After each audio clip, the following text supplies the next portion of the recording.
nightmares in my head, I fear that the thoughts build up until I can't hear, that my mind fills up into a creature and it haunts me. Біздің үй жақта осындай звук қазіргі таңда түк деп маған ұнайды, конечно, екен. Есік алды істеп жатыр. Қуанып жүрмін.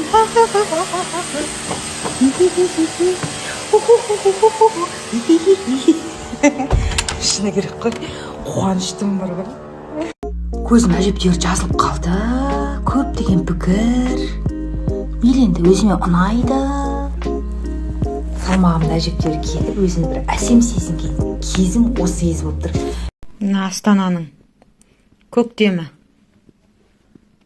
Бүгін қанша? Сәуірдің 15 ма? Ұйтқып тұр ғой, қар деген борап.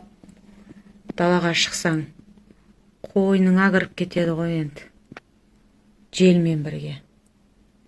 Боран болып тұр, боран. Мен автобус ішінде жоғалдым ғой? Кінәлі емеспін ғой жоғалтқаныма. Жоқ, автобустың ішінде ма, басқа жерде ма, қаяқта жоғалды? Автобустың ішінде.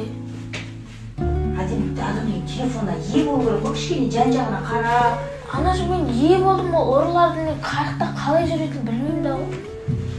Аңқайып тұрғаннан кейін білген ғой ұрылардың. Келде жоқпын, тез жүріп кеттім, қалтамнан суырып алған шығар.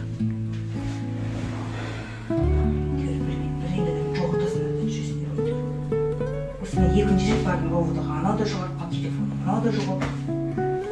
Анашым, 2 жыл бұрын ғой. Сонда да. Ішінде қалан кезек те кетті, ақша да кетті. Не ақша? 2000 жинаған. Жөн. Мен телефон аламын, сосын саған мына телефонды беремін. Да? Сол үшін жоғалтқан жоқсың ба сен?